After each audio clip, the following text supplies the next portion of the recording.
Hello everyone. This is actually a very serious video. I'm not trying to make fun of anyone or anything. I genuinely want to help people by telling you guys this. I care about my viewers. I don't expect everyone to believe what I'm saying, but it is the truth. I struggled with homelessness and poverty growing up, and I managed to escape that through my own dedication, determination, and efforts. And I don't have a college degree. I am not educated at all. I have no high school education. I managed to work really hard, and I didn't look anything like this either as a kid. So don't think that my looks got me somewhere, because it definitely didn't.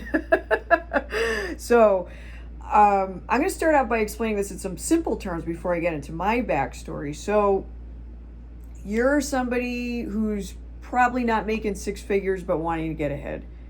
Totally get it, totally respect it, I understand. Going to Target and Walmart and buying everything off the shelves and trying to sell it on Facebook Marketplace, for example, being a scalper, is not really the way to get ahead.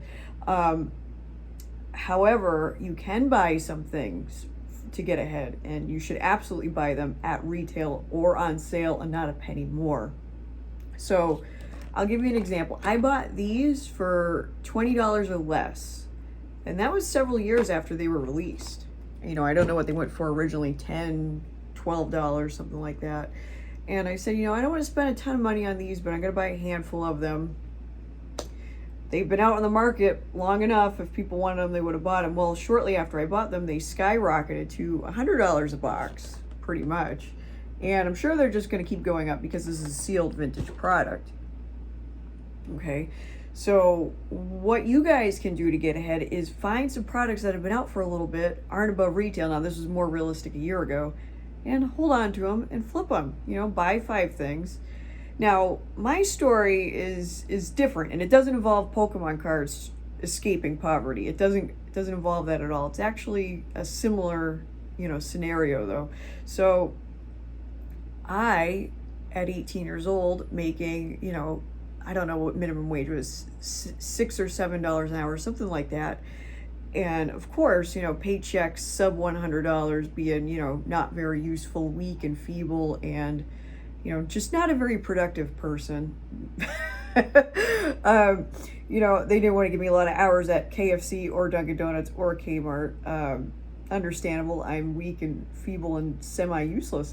So obviously, well, in that regard, not in real life, I'm not useless, but we all have our talents. I have a muscular disability, which, can make restocking shelves or flipping burgers or anything like that a bit agonizing for me.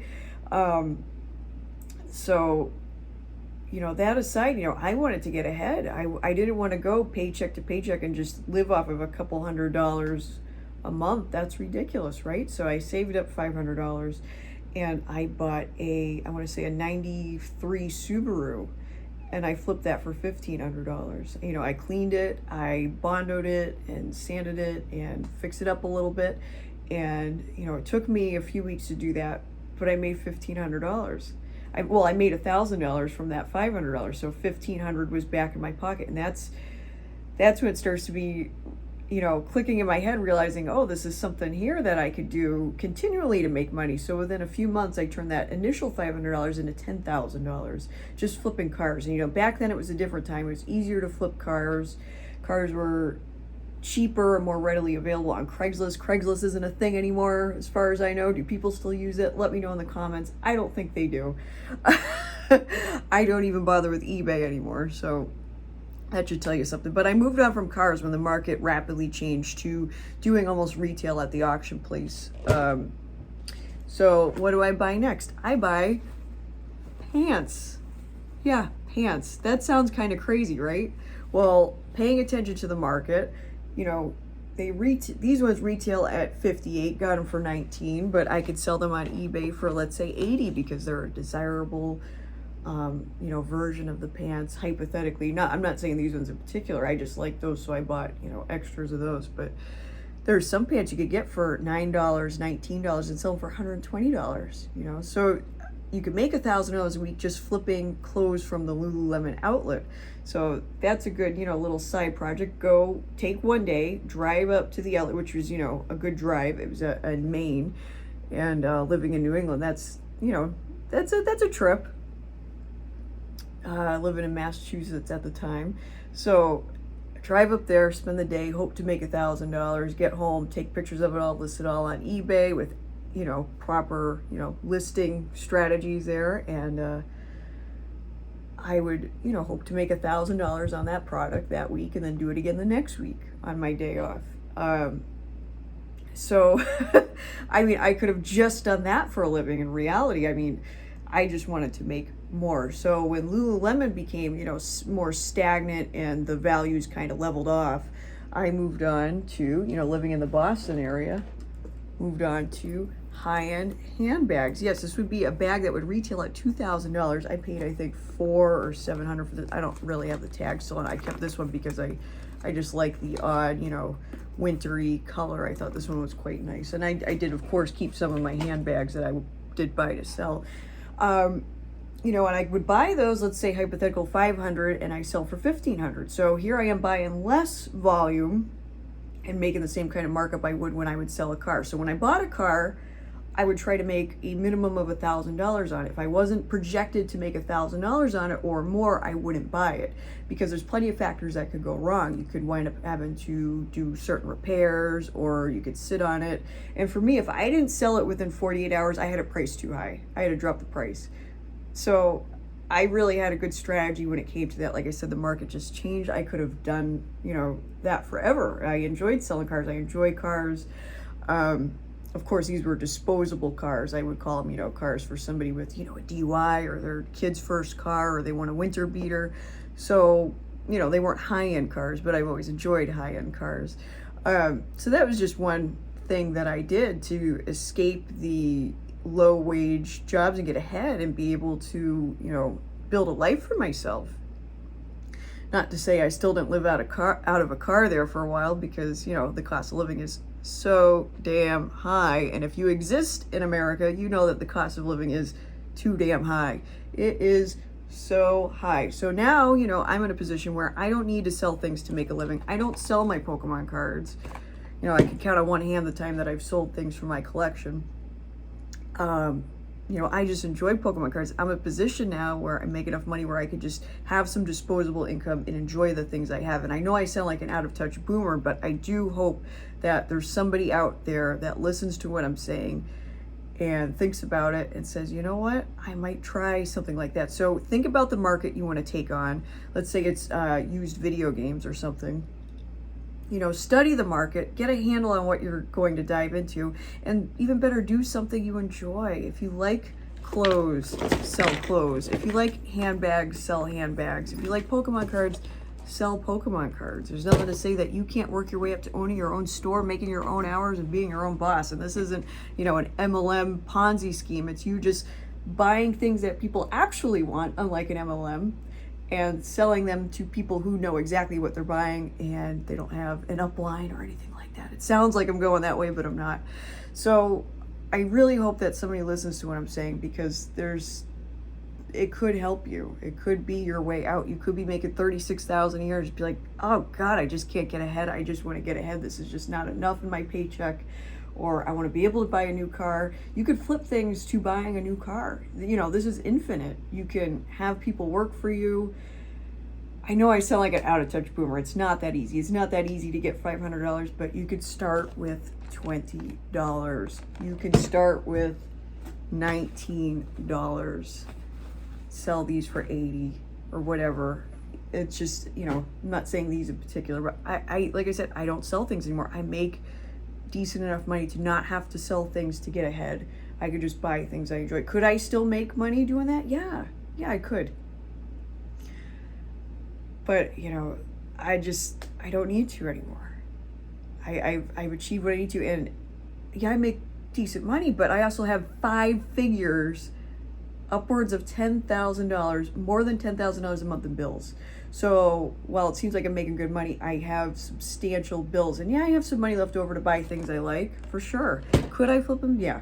But Really enjoy Pokemon. My hobby now is YouTube. I take my free time and put it into YouTube instead of flipping things.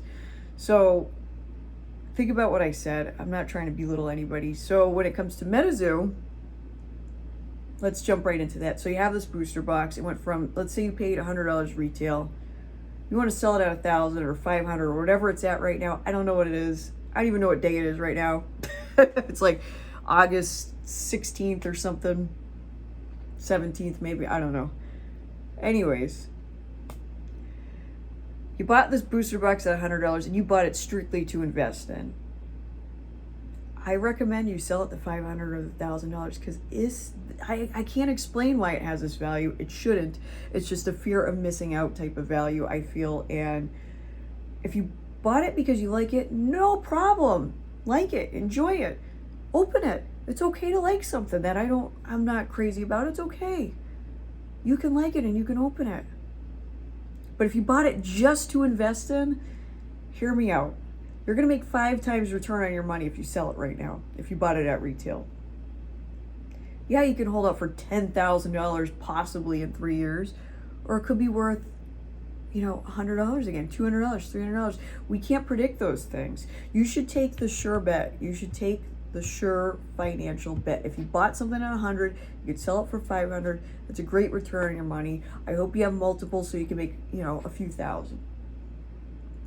These are non-essential items. These are collectibles. These are not things that anybody needs.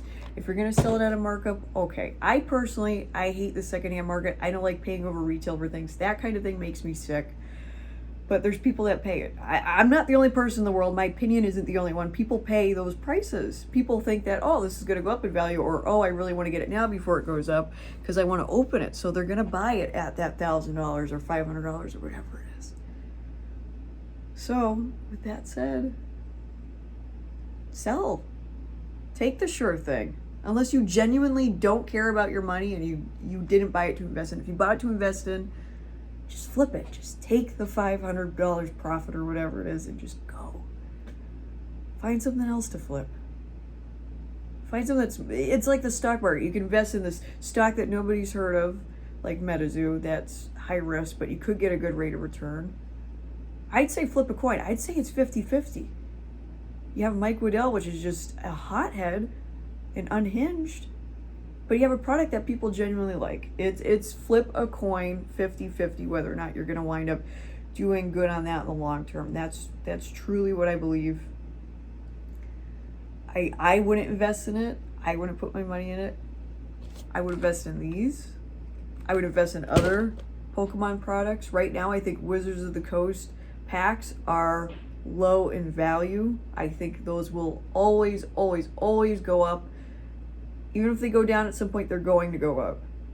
The supply is low. We're going to have more Pokemon crazes. It's just Sword and Shield rollout was so successful and people want it so much that there's going to be another wave of nostalgia. That 10, 20 years from now, people are going to want those Sword and Shield booster boxes. People are going to want those things. They're going to miss having those things. People are going to go nuts over them. But again, it doesn't have to be Pokemon. It doesn't have to be Metazoo. It could just be something that interests you, that you have access to. Maybe your family has a way in. Just study the market. Put as much in as you safely can. If it's $20, if it's $500, if it's $5,000. Don't put money in that you're not willing to completely lose in the event something goes wrong. And yeah, you could dig your way out of that job that you don't like. You can dig your way out of living paycheck to paycheck. I know it's hard to scrape up that money just to do it to begin with. It was hard for me making $6 or $7 an hour to come with $500, but I did. And I don't regret a single thing I did. And I made mistakes. Yeah, I bought a Honda Odyssey that had a bad transmission. I didn't know it at the auction when I was starting out. I didn't know that. I lost a couple $100. But I still made the best of it. I still tried to get every dollar out of that thing. We're all going to make mistakes. It's just what you do with the mistakes is what's going to define you. We all fuck up in life. It's okay. Maybe you're in a place that you don't want to be in because you did something that you regret. Maybe you got arrested. Maybe you got a DUI. Don't let it define you. Don't let it dictate the rest of your life. Like I said, I don't have a high school diploma, but I could still make a good living these days, and so can you. Don't let it define you. I hope that you're not just sitting there and laughing at me and saying that I'm so out of touch. I hope that you're listening to me. I hope that you take something away from this conversation. If you have sure money, you're holding out for $10,000, I would hold out for $10,000. I would take the $100. I would take the $500. I'd take the $1,000. Just keep it rolling. Keep it moving. Okay? I believe in you. I'm here to support you. You can talk to me about any of these things. You can ask me advice. I want to help you guys out. I want to hear success stories. I want to hear people making a living when they just didn't think they could. I want to hear these things. I want you to tell me about it. I want you to let me know in the comments. I want you to message me. Okay? You can do this. I have faith in you. Go do it. I want you to say, today's the day I'm going to do it. I'm going to make some money. I'm going to turn my life around. I don't want anything out of this. I'm not trying to make money off you guys. I want you to make money. Good luck, everybody. I'll see you guys soon.